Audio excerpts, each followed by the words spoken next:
In Indilande Township, in the city of Blantyre, there once lived a young woman named Ziwoni Banda. She was the only daughter of the well-respected Mr. and Mrs. Banda. Ziwoni was raised with strong values. She grew into a humble, well-mannered woman who respected everyone, regardless of age.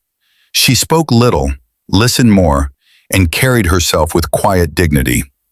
At the age of 25, a man came to ask for her hand in marriage. His name was Yamikani.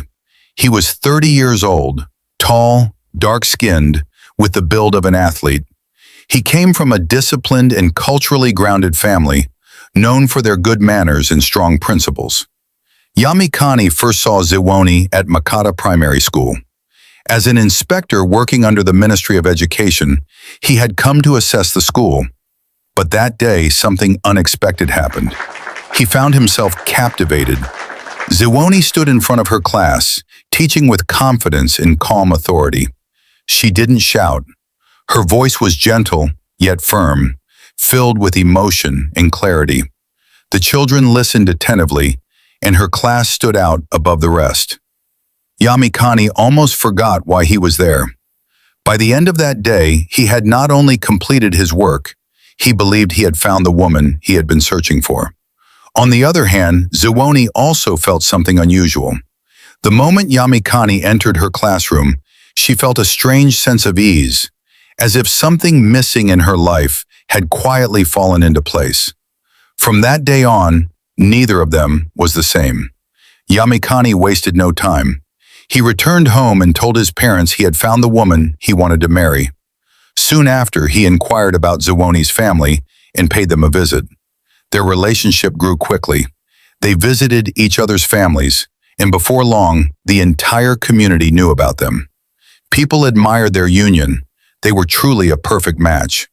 Respectful, calm, well-mannered. Yamikani proposed and Ziwoni said yes. Their wedding was unforgettable. Both families spared no effort. For the Bandas, it was their only daughter. For Yamikani's family, it was their first wedding. The entire community attended. No one wanted to miss it. A few months later, joyful news arrived. Ziwoni was pregnant. Happiness spread through both families and the entire community. After 9 months, labor began. Yamikani rushed her to the community hospital while his mother stood by her side. He waited anxiously outside the labor room, watching other families celebrate as babies were born. Then finally, good news. Ziwoni had given birth to a baby boy. Overwhelmed with joy, Yamikani leaped in excitement like a team scoring a winning goal in a final match.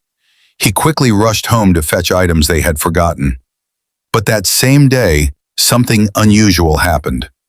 A sudden earthquake struck, and the hospital went into a blackout. For a while, everything was in darkness. The backup generator failed to start immediately, and staff rushed to fix it. Eventually, power was restored. No one thought much of it.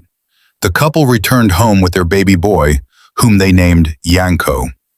The community celebrated as if a king had been born. Years passed.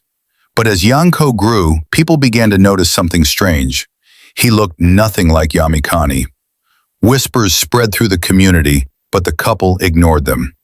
At the age of 6, Yanko developed a serious illness. Doctors revealed he had a rare, inherited condition. Yamikani was shocked. He had no such illness.